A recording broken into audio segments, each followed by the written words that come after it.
We're going to discuss some kind of common adverse actions in the federal workplace.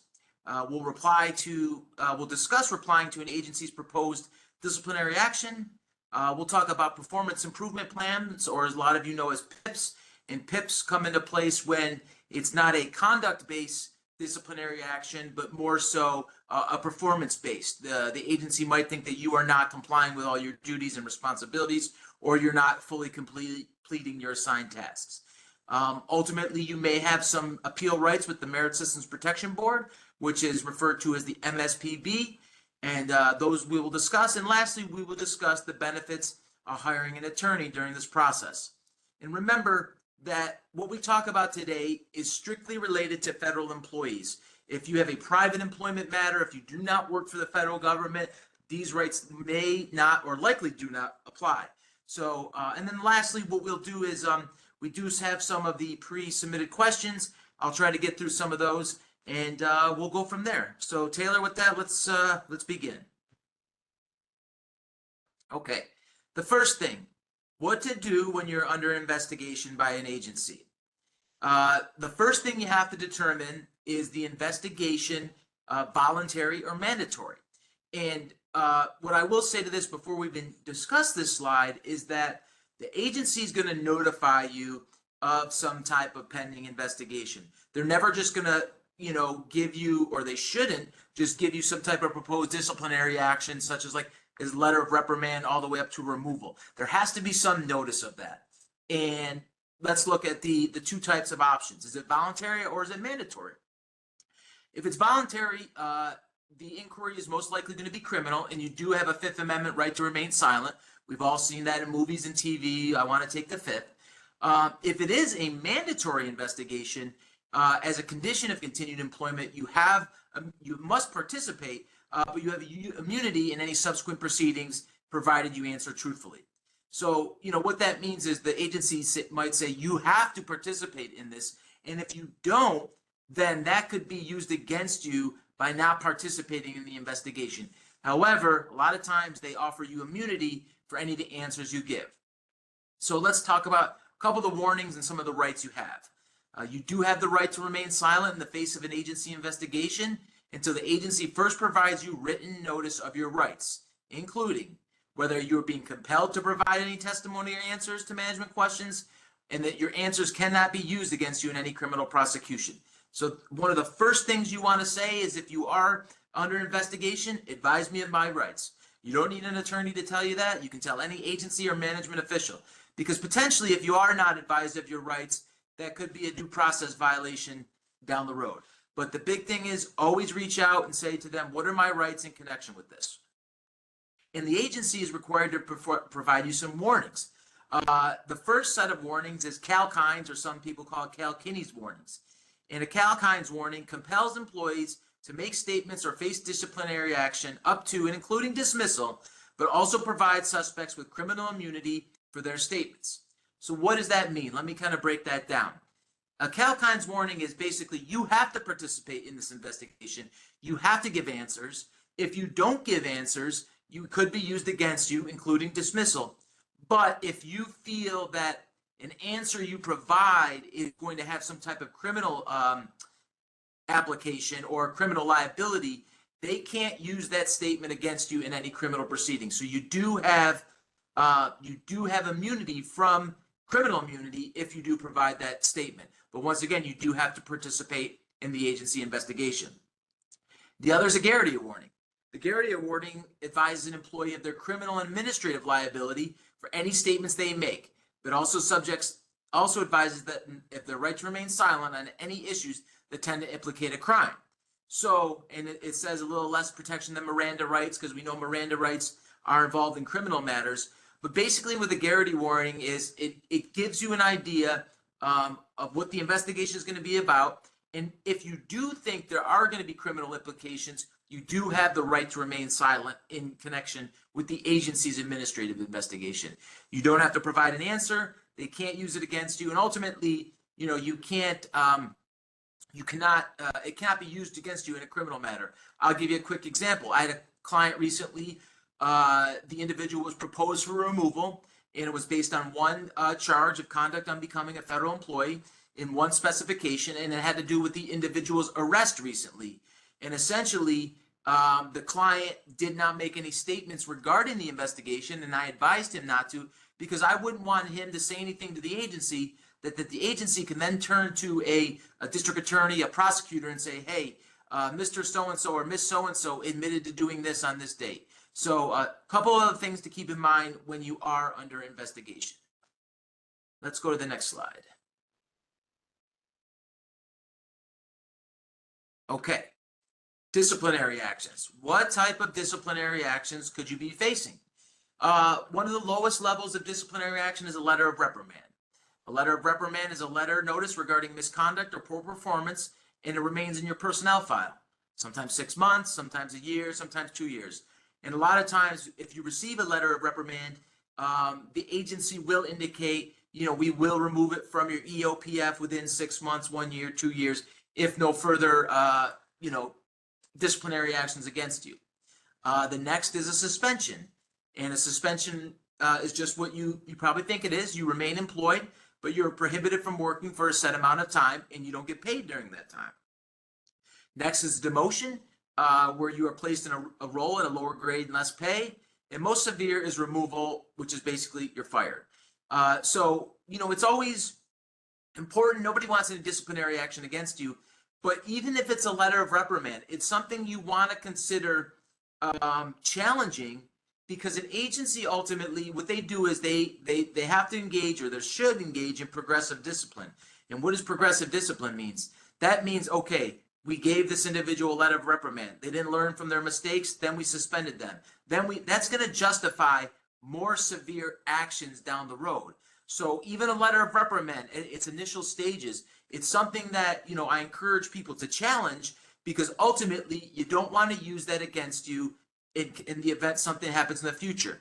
It's no different than, certainly not comparing people to someone with criminal charges, but if someone has a misdemeanor or felony conviction, in not in the sense of an employment aspect, but in another aspect, a prosecutor is going to say, well, they already have a felony, they already have a misdemeanor, so I'm not going to give them some type of offer. Same thing kind of applies in disciplinary actions with employees, that you don't want anything in your file, in your personnel file, because then they will use that to justify more severe punishment in the future.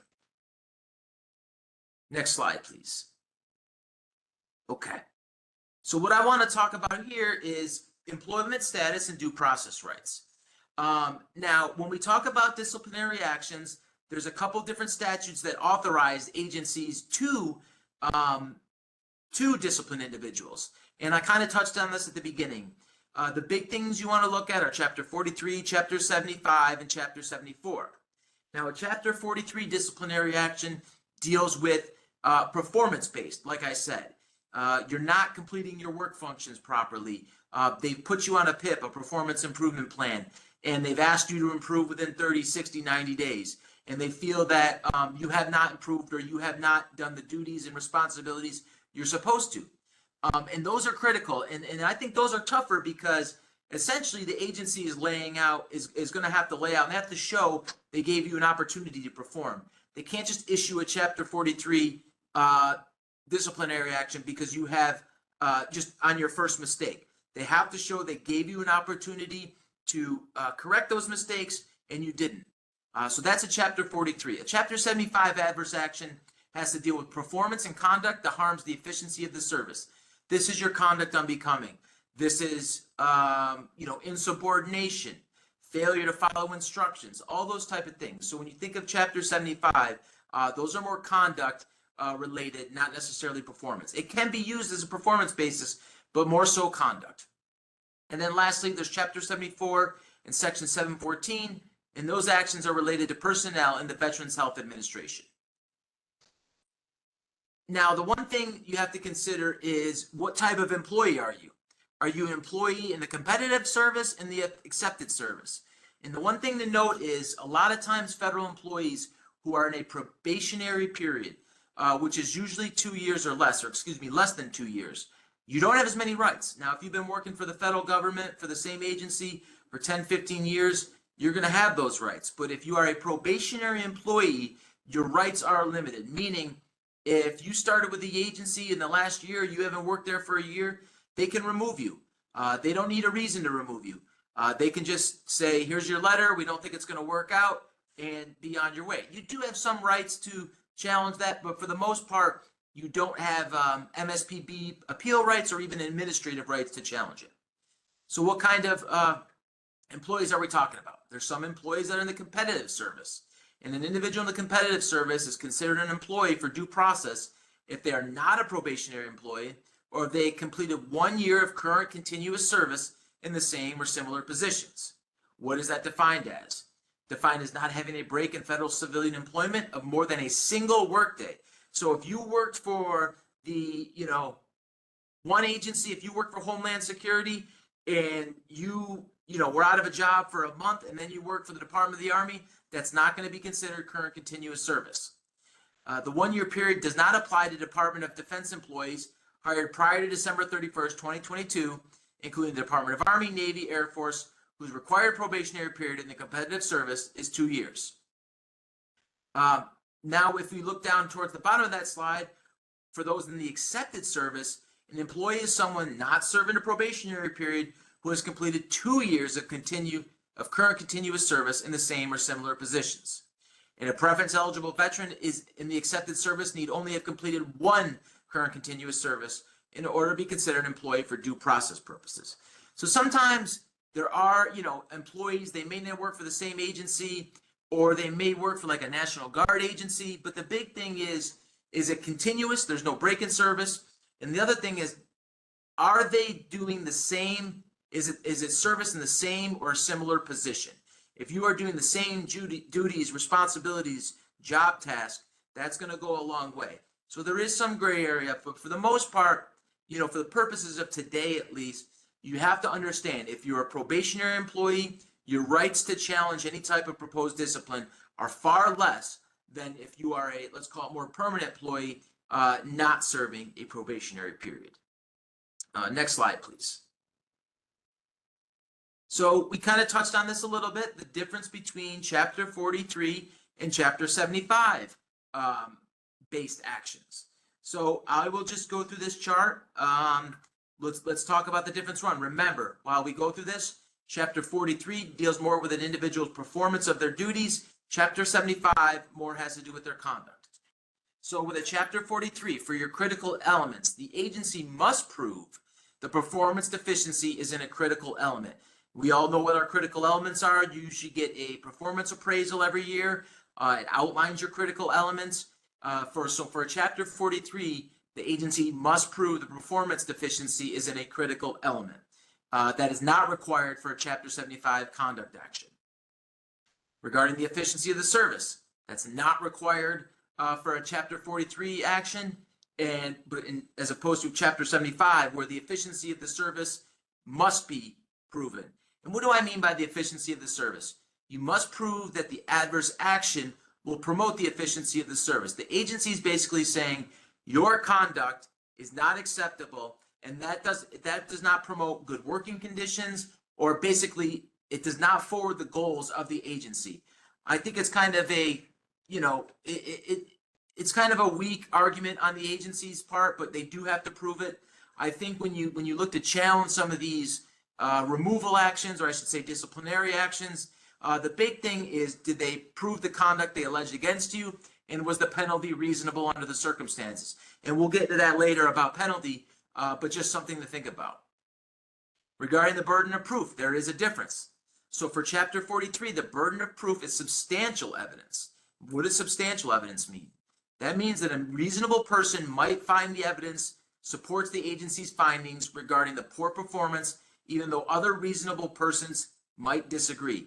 So substantial evidence, it's almost like, the phrase, beauty is in the eye of the beholder. If someone believes it's substantial evidence, that could potentially, the agency could potentially meet their burden. There's no, I guess, definitive number or definitive answer as to what constitutes substantial evidence, just as there's a reasonable person might find the agency's evidence supports their findings. As opposed to a Chapter 75, which is a preponderance of the evidence. And that means that a reasonable person would find the evidence makes it more likely than not that an agency's findings regarding the poor performance are correct. So I always tell people, for preponderance of the evidence, think about it as 51% versus 49%. If something's 51%, that means that a reasonable person would find the evidence more likely than not that the agency justified their findings with their evidence. Moving down, when it discusses establishment of performance expectations. When employees' performance in one or more critical elements is unacceptable, the employee will be notified of the deficiency. They'll be offered the agency's assistance to improve. They'll be warned that continued poor performance could lead to a change to a lower grade or removal, and this is commonly referred to as a PIP. And that's kind of, I touched on that earlier, is that the performance, the agency has to give you notification.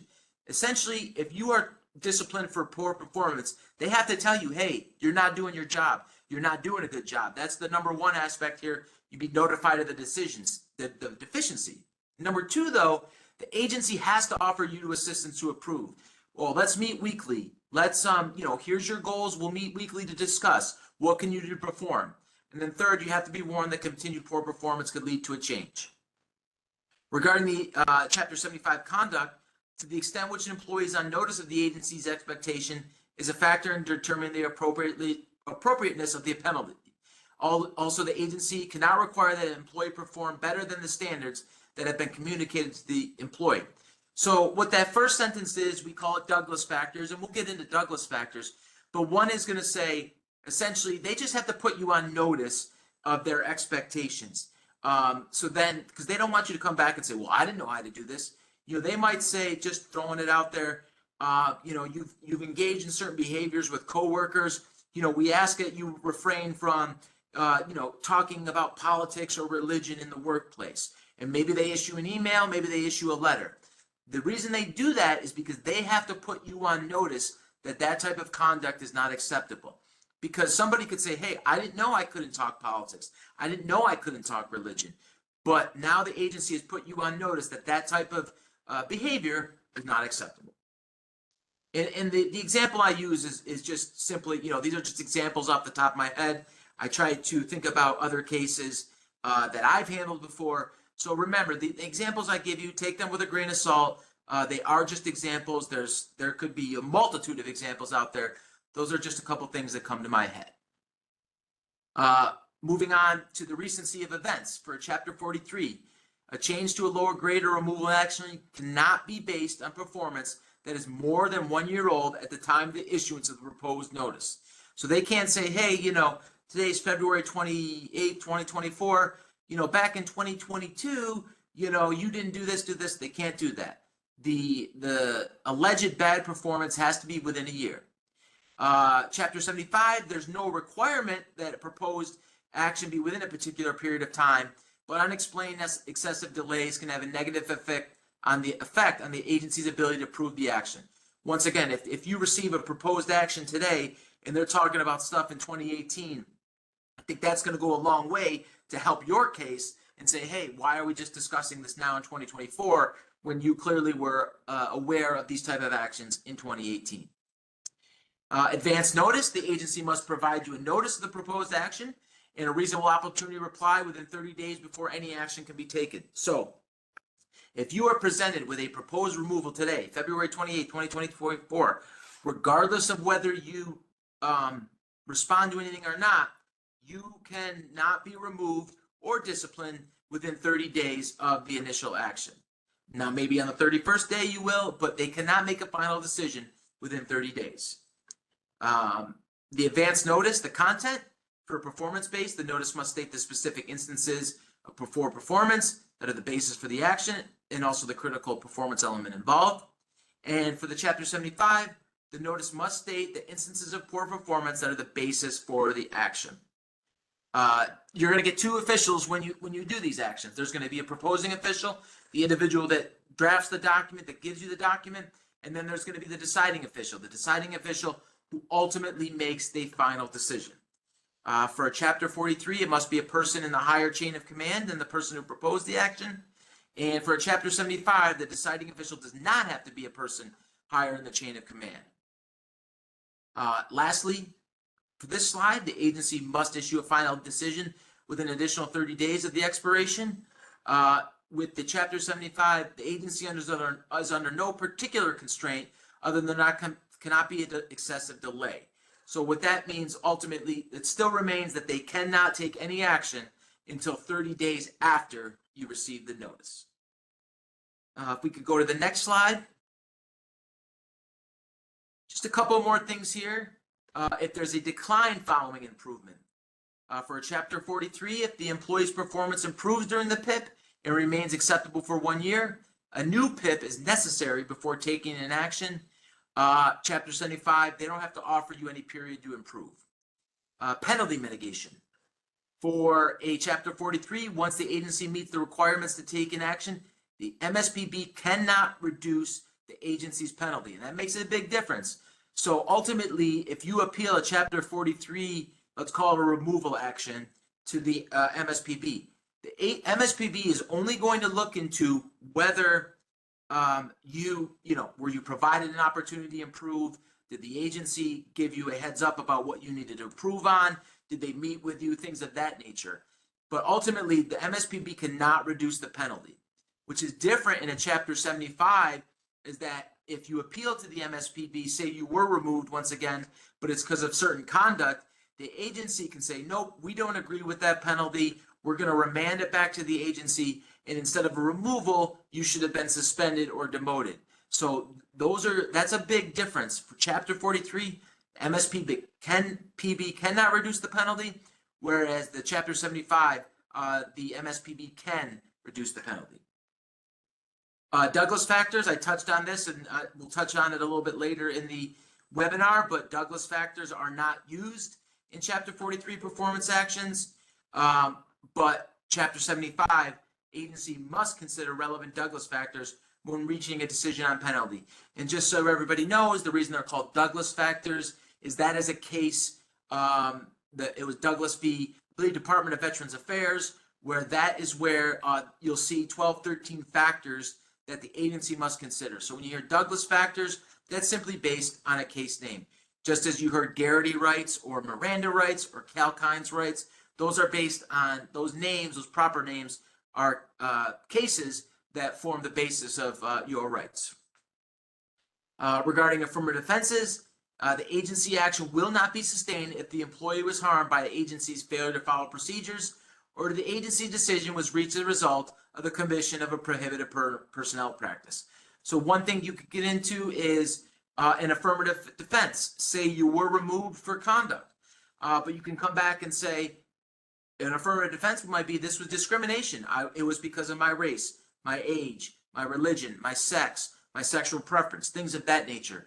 I do caution everybody, though, that if you're responding to some type of disciplinary action, you just don't want to throw a defense of I've been discriminated against, which is very possible that it happened. But the main thing is you need to address the allegations that the agency is putting against you.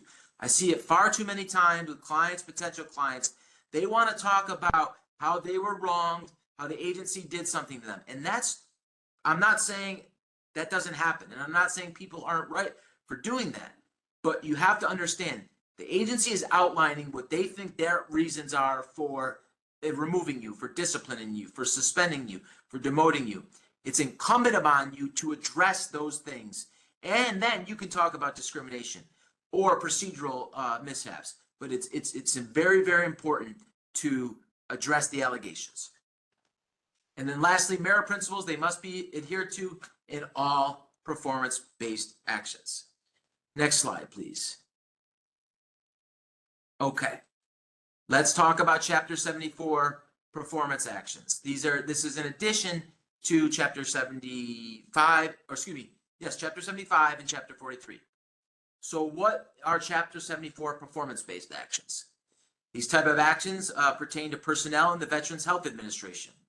Who are those individuals? Physicians, nurses, doctors, dentists, chemists, therapists, physical therapists. The list goes on. If the case involves or includes a question of professional conduct or competence in which a major adverse action was taken, an appeal will be made to, they call it the DAB, the Disciplinary Appeals Board. That involves suspensions, transfers, reduction in grade, reduction in basic pay, discharge is a removal. The DAB, the Disciplinary Appeals Board, consists of 3 employees of the department. Each are the same grade or senior in grade to the employee who is appealing an adverse action. At least 2 of the members of each board shall be employed in the same category position as the employee who's appealing the adverse action. So, with those and any other case that does not involve the major adverse actions, but questions of professional conduct or competence are involved, the appeal shall be made through the department grievance procedure. So the big thing to take out of that is if it deals with a question of your professional conduct or competence, that's going to go to a disciplinary board. And think about this. A lot of times if you're a medical professional, physician, doctor, dentist, chemist, things of that nature, if it doesn't involve a major adverse action, you can grieve it, but it's not going to go through the disciplinary appeals board. When we talk about major adverse actions, once again, what are we talking about? Suspensions, transfers, reduction in grade, reduction in pay, discharge. For major adverse actions, employees are entitled to the following. They're entitled to advance written notice from the charging official stating the basis for each charge, the procedures, the regulations, or instruction that has been violated. They're entitled to the evidence file, we call it, the materials relied upon, if you will. And that is the file containing all evidence in support of each charge, except in the event of a reasonable cause that employees committed a crime and may be imprisoned. You have a right to an attorney or representative. Now, these Chapter 73 are important because the timelines are very different. You have 7 business days after the date of service to appeal in writing to the Disciplinary Appeals Board. And I will tell you right now, a lot of times people ask for extensions, they can't get extensions.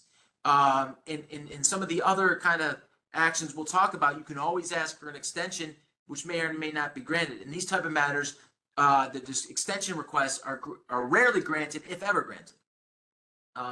You do have an opportunity for an oral an oral hearing, and then there's an aggregate period for resolution of the charges against any employee may not exceed 15 business days. So to kind of touch on that, you have 7 days to appeal, and then they have to make a decision within 15 days. So things move very, very quickly. A lot of times, especially, if you get it, I would advise you, if you're a doctor, a nurse, a lawyer, not a lawyer, a dentist, a chemist, therapist, you contact an attorney right away because your time frame to respond is very, very short. Next slide, please. And this is, continue with the Chapter 74 performance-based actions. Once appeal is heard, the board shall do one of 3 things. They approve the action, but they modify, reduce it, or they reverse the action altogether. And then the DAB will render a decision within 45 days of the completion of a hearing, if there is one, and no later than 120 days after the appeal is commenced. And then if the decision is resolved or not resolved, and it can't be executed not more than 40 days after the board's decision is received by the secretary. If the secretary finds the board's decision not to be justified, the secretary may mitigate the adverse action, or the employee may obtain judicial review of the order or decision. So these kind of actions, they're a little bit different than the ones we kind of talked about. The big ones are Chapter 43 and Chapter 75, but as far as Chapter 74, specifically if you're an individual employed in those professions that we discussed, these are, the timelines are a little shorter, your opportunity to respond is shorter, and they have to make a decision in a fairly quick manner. So something to keep in mind. Next slide, please. Okay. And once again, a little bit more about Chapter 74. We're going to talk about who's not covered, because a lot of VA employees may not be covered by this. But that doesn't mean a VA employee not covered can't get a Chapter 75 or a Chapter 43. Any removal or demotion and suspension of more than 14 days is appealable to the MSPB. An appeal of removal, demotion, or suspension may only be made within 10 business days after the date of removal. See, that's something different than if it was a Chapter 75 matter. It's usually you have 30 days to file with the MSPB from the effective date of that action. For the Chapter 74, must be within 10 days of the date of removal. And if the decision of the secretary is supported by substantial evidence, the AJ, which means administrative judge, shall not mitigate the penalty. And that is important. Once again, some of these actions, you can mitigate a penalty. Some of these actions you cannot. And once an administrative judge makes a decision, you may appeal that to the MSPB. Further, if you go down the road and you want to continue to appeal it, you can appeal to the U.S. Court of Appeals. Obviously, if you're going that far, you spend a lot of time and effort.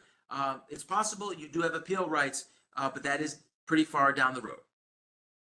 And lastly, just on this slide, at the agency level, the agency has a burden to establish the charges by preponderant evidence, which includes the proposed penalty is supported by preponderant evidence. However, at the MSPB level, the MSPB standard review is substantial evidence, which includes the proposed penalty is supported by substantial evidence. So like I said, I think it was more toward the beginning of the slide. Substantial evidence could be what one person feels is substantial enough, as opposed to preponderant, which as I said, is 51% more likely than not something happened. So something to keep in mind, at an agency level, they have to establish preponderant evidence, which is a little bit, which is a higher burden than substantial evidence, which is a lower burden at the MSPB. Next slide, please. Okay. So who will you receive, or what will you receive from the agency on a proposed disciplinary action? You're going to receive a written notice of proposed action. It's going to inform you of the charges against you, the facts supporting the charges against you, the fact that you have a right to review the material or evidence, and that you have a right to reply to that charge. They'll give you the time to respond to the charge, and the agency cannot impose a penalty more severe than one it proposed, or based on conduct not contained in the proposed notice. So something to that point, if you are proposed to be suspended for 14 days, you file a response. The agency then can't come back and say, you know what, we're going to actually remove you. They can't do that. And further, they can't discipline you based on actions that they did not include in the proposal. So let's, for example, say you were proposed discipline today, and they say on February 1st, 2024, you did such and such. But then in their final decision, they say on January 4th, 2024, you did this. They can't do that. They can't base it on something that was not included in the original written proposal. However, what I've seen agencies do many times, because agencies screw up, they'll rescind the proposal, they'll restore you to whatever status you were, and then they'll issue a new one and say, you know what, we rescinded the one, no harm, no foul, but here's your actual more severe discipline. So something to keep in mind. Next slide, please.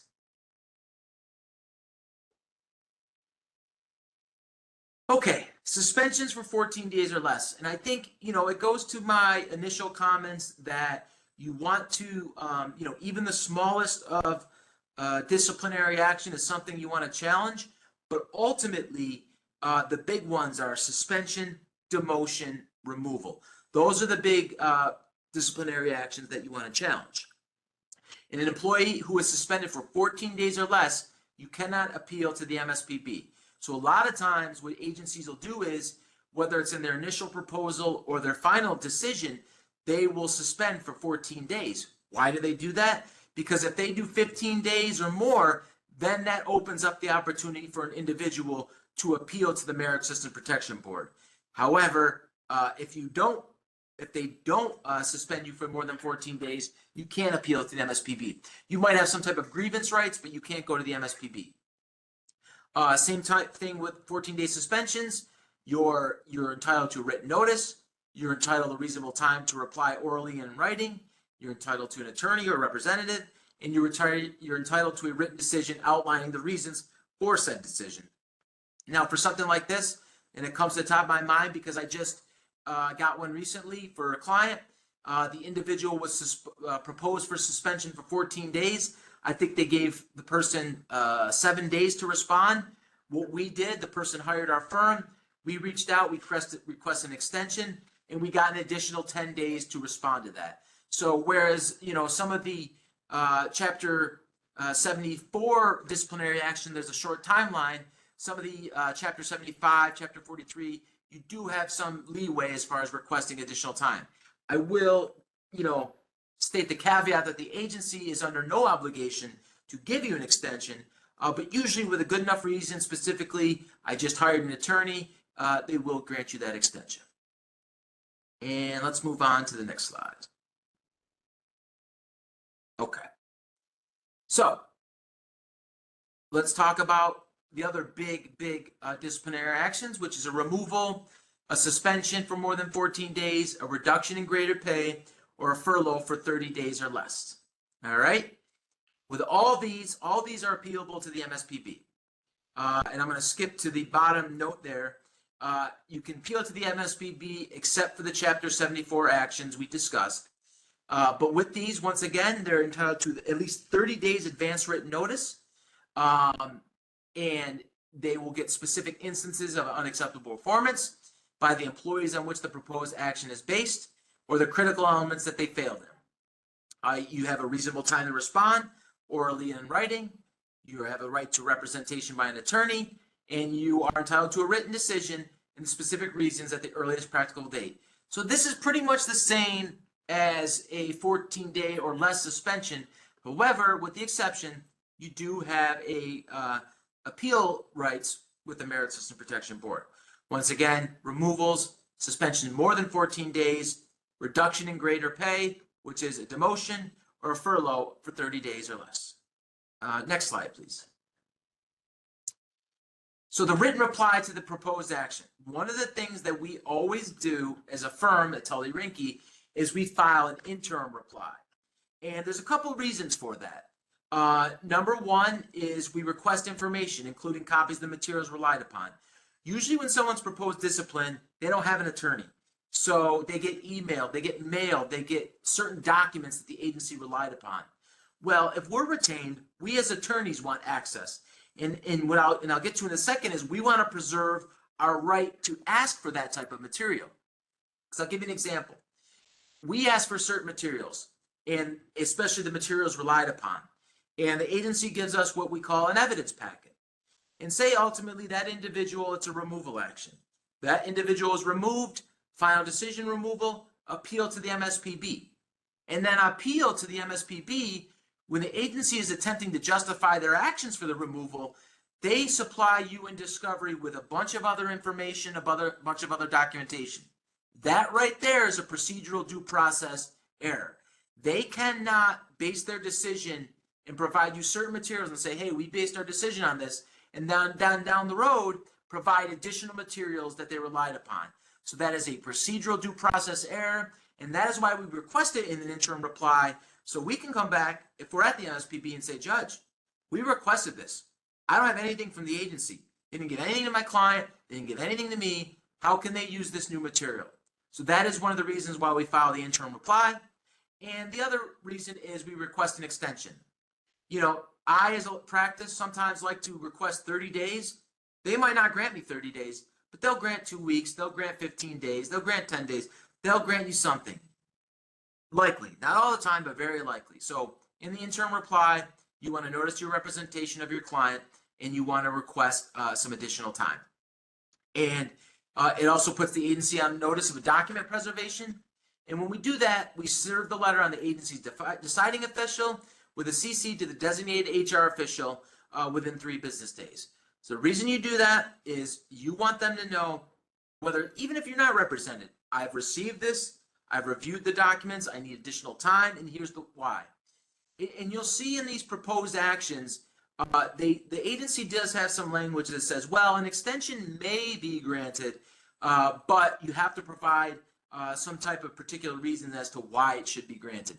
And so in doing so, you want to ask for the extension request, and you want to put your reasons why. Once again, they usually grant it, but you never know. I've had instances where I didn't receive a response from a deciding official, so you can't assume they're going to respond to you, and you have to respond within the original time frame. Next question. Next slide, please. So what to include in your written reply? All right. So this is where I think, and this is very important, particularly for individuals, whether they get an attorney or not. In your written reply, one of the first things you always want to include is your employment background. You want to include your work history, the type of employee you are, whether you're prior military or not. Basically throw the kitchen sink at them, showing you're a good employee. And then you can get into the charges and the specifications. Meaning, okay, they charge you with conduct unbecoming, they charge you with failure to follow instruction, they charge you with misuse of government property, whatever it is. You want to put your employment back in, because you want to humanize yourself, okay? You want them to know that, hey, I'm a good employee, I might have messed up, but I shouldn't receive the type of discipline you're proposing for me to receive. Then you can talk about your charges and the specification and the agency's burden of what they have to prove. You make your arguments. You have a penalty mitigation argument, and then you have any affirmative defenses. And we'll get into it on the next slide, but you want a sworn declaration rebutting the factual allegations. They might say, you did this, you did that, and you didn't. You want to show why. And I think it's important, because a lot of times, at least I see, is that when individuals get proposed discipline, obviously, if an individual denies doing something, they deny it. And I would never question whether a client was telling me the truth or not. But a lot of times, they might have done something kind of what is alleged, but not fully. And I think you got to explain that. And I personally believe that an acceptance of responsibilities in these matters goes a long way. You might say, you know what, I did mess up this assignment, I did do this, but however, here were some exigent circumstances as to why I do it. Because if you just do a blanket denial of something, and the agency has evidence upon evidence of emails or whatever it may be showing you actually did that, it's not a good look for you as the employee that you're denying something when they have evidence that directly contradicts what you're saying. So if there's any truth to some of your allegations against you, I always err on the side of, at least that's my advice, is you fall on your sword, you accept responsibility, but you explain. It's not an excuse, it's an explanation. So those are a couple of things to think about when you do, submit your written reply. And if we go to the next slide, please. Regarding the Douglas factors. Okay, so the Douglas factors. We talked about these, and these are important, and they're inapplicable to Chapter 43, more along the lines of Chapter 75 actions. And the reason we discuss these, and this goes to the previous slide where we talked about mitigation. So there's always the argument that even if what the agency is saying is true, and even if I committed the actions you are alleging I committed, the penalty you are imposing is not reasonable. Meaning, if you think I should be removed, fired, no, maybe a suspension, maybe a demotion. Or if you're, saying I should be suspended or demoted, I don't think I should be demoted. I don't think I should be suspended. I think it should be a letter of reprimand. And this is where the Douglas factors come into play. And I see far too many times that the agency, they get gun happy and I'm just going to remove this employee, where they don't look at the Douglas factors, or they don't properly analyze the Douglas factors. And that's where we as attorneys come into play, or even you as the individual responding to yourself. You want to hit home on the Douglas factors. And I think part of that goes into what I just said about acceptance responsibility. You know what? I screwed up.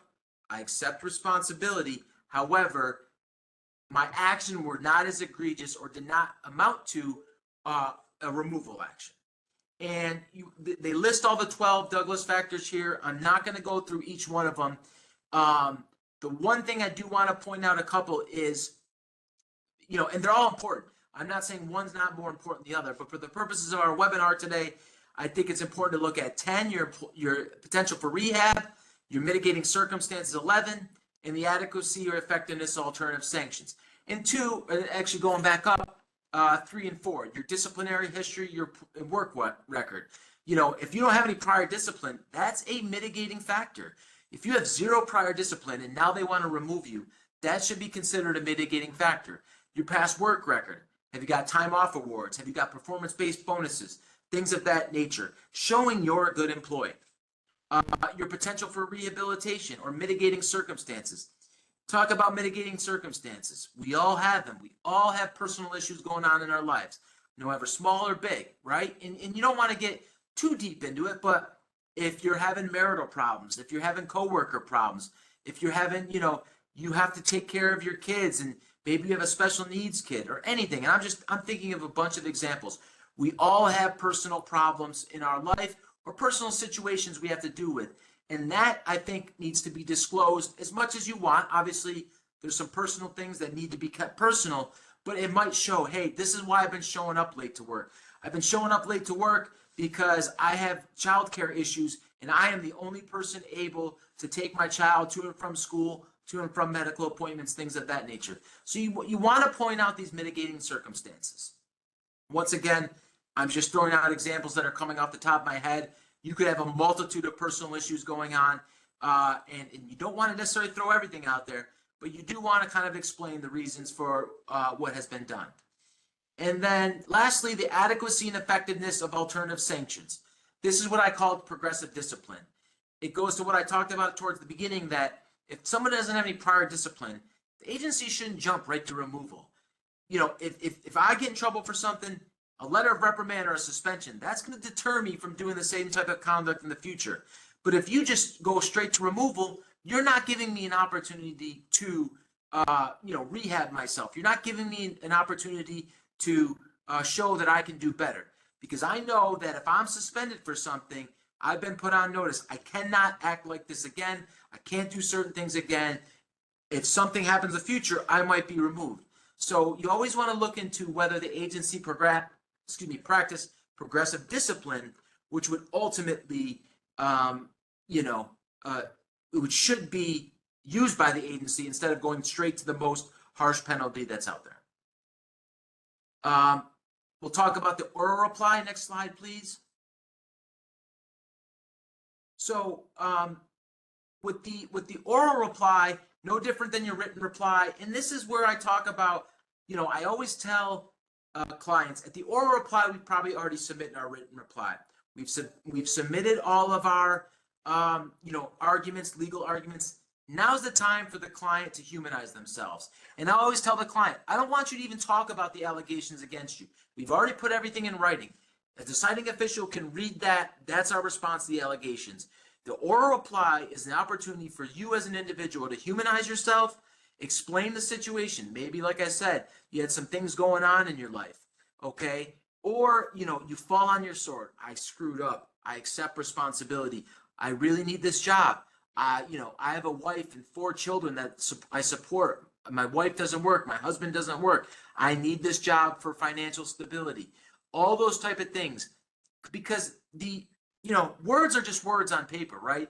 But when you speak to someone, you can get a sense of, is that person remorseful? Is that person, accepting responsibility? Or on the other side, are they just, going through the motions and they're doing this because they have to do it? And I think that goes a long way when you give an oral reply, that the agency official is going to decide that. Taylor, if we could skip ahead to appeal rights to the Merits Protection Board. So I just want to go over a few things, because I do want to answer some of the questions we had before. Yep, right there. So the Merit System Protection Board, you do have some appeal rights. Obviously, after the agency makes a decision, that they usually have 30 days to appeal to the MSPB. And the MSPB is an administrative judge. They're an independent body. They don't work for your agency. So they don't work for the Department of Army. They don't work for Homeland Security. They don't work for Department of Commerce, whoever you work for. They don't work for the VA. They are an independent judge. And then the next slide, next to last, before I get to some questions, benefits of having an attorney if you're faced with a proposed disciplinary action.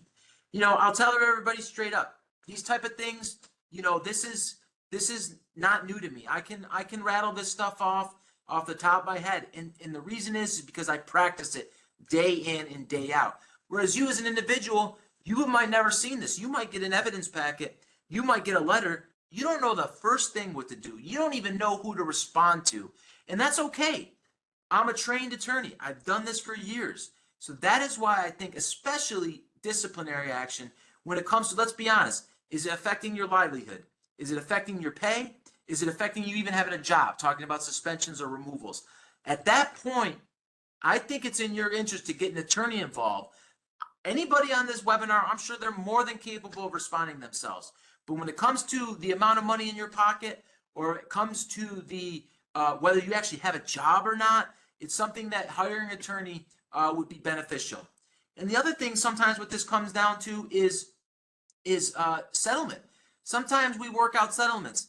The agency is more likely going to be inclined to work with an attorney to settle than the actual employee, because I've seen it 1,000 times. An agency attorney with a pro se litigant, someone who doesn't have an attorney, they'll try to bowl them over. They'll give them some offer that's no good. But yet, as soon as I notice my representation, maybe they worked with me before. Oh, okay, Derrick with Tully Rinckey. You know, he's not going to lay down. He's going to be a dog in this case.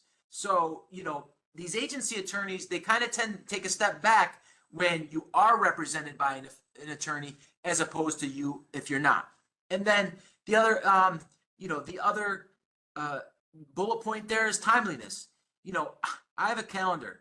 I over calendar deadlines because the last thing I want to do is miss a deadline as an attorney.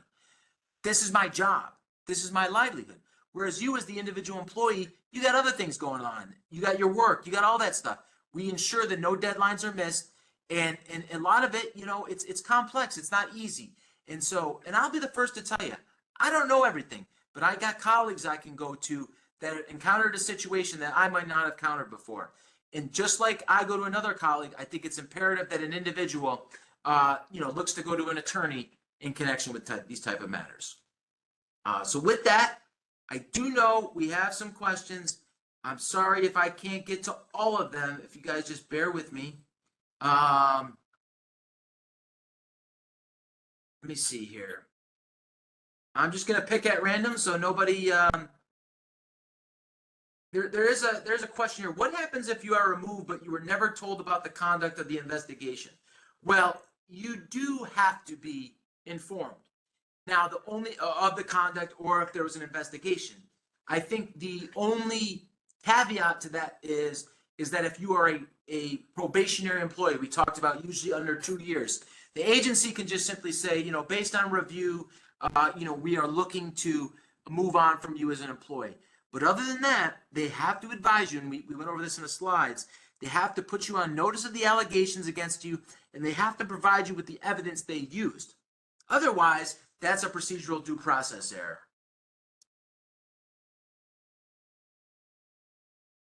Okay. Another question, can you call witnesses during the response period? Are witnesses considered different than representatives, where witnesses can be associated with the, quote, burden of proof?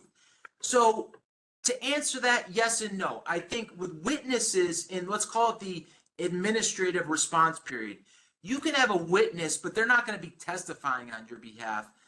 If we're talking about, let's say, a Chapter 75 conduct, but I would suggest if they have pertinent information, have them provide a sworn affidavit. Now, say that witness or that individual ultimately gets removed and you're at the MSPB, most certainly you can propose that individual as a witness, and they could potentially be a witness at any MSPB hearing you have. So it does depend. I would say at the administrative stage, I would work on getting an affidavit from the individual, whereas if you're at the MSPB stage, you can certainly call that witness ultimately at a hearing. Bear with me. Question, when you request a hearing, how can judges side with the agency? So that kind of goes to, if there's an administrative judge, an administrative judge is an independent third party. They're going to look at, did the agency prove the allegations against you? And was the penalty reasonable under the circumstances? Once again, keep in mind, you got to remember the difference between Chapter 43, where penalty that MSPB can't mitigate, or Chapter 75, where the MSPB can mitigate the penalty. But the big thing is that an administrative judge, did the agency prove the conduct as alleged? So how do they side with the agency? That's just, they believe that the agency presented enough evidence and, that you did not present enough evidence in your favor. Once again, they're independent third parties. I've been in cases, not going to lie, judge sided with the agency. I've been on cases we won, and they sided with us. That is an inherent risk of litigation, and you're never guaranteed to win. But the judge isn't going to be biased with the agency, because remember, at the MSPB, they're an independent third party. They are not an agency employee, versus at the administrative stage, where you're dealing with a deciding official who is an agency employee. Okay.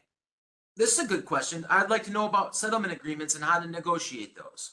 So, a lot of times, whether you have a lawyer or not, you can try to negotiate a settlement. And sometimes, I'll be honest with you, if the agency is digging their heels in, they think they're right, they might not want to settle. But if it's something like, hey, listen, I'm willing to accept a suspension, but just not 14 days. I think I should get 5 days. I think I should get 2 days. There's nothing wrong with reaching out and proposing to the agency, let's reach a resolution. The only thing I would caution you about that, and I kind of hit on this earlier, is that if you do and you don't have an attorney, be careful. Because these agency attorneys, they're going to try to take advantage of you. You might be a very smart individual. You might be a very knowledgeable individual. But the agency attorneys, they're not going to give you, in full disclosure, I don't think they're going to give you the same respect as an attorney with a reputable law firm. So be careful if you negotiate on your own. But otherwise, certainly, if you do have an attorney, I always try to see if they want to settle. They may not want, or in an instance, and I hate saying it, they might not, if they try to remove you, they might not want you around anymore, but they might pay you to go away. I had a case recently where a guy got removed. We challenged at the MSPB, and I almost couldn't believe it. One of their first offer was like 4 months back pay, 6 months severance, full attorney's fees. That indicated to me that they did not want that person back, because otherwise, or they didn't have a good case because they would have litigated it to the fullest extent. So I always recommend you trying to reach out, see if you can resolve it, but ultimately you do want to hire an attorney. I've got 1:59 on my clock. I know there was a lot of questions. I hope this has been very informative. Our contact information is here. Please do not hesitate to reach out. I am not lying when I say this. I do this on a daily basis, Monday through Friday, including the weekends, morning to night. This is what we do. We are federal employment attorneys. We do practice in other areas, but we are very specific into the federal employment area. And I would encourage you, if you do have any actions, you reach out to us, you set up a consultation, and then in the future, if you would like to retain our services, that's something we could talk about going forward. That being said, I thank you everybody for your time today. Taylor, I'll turn it back over to you.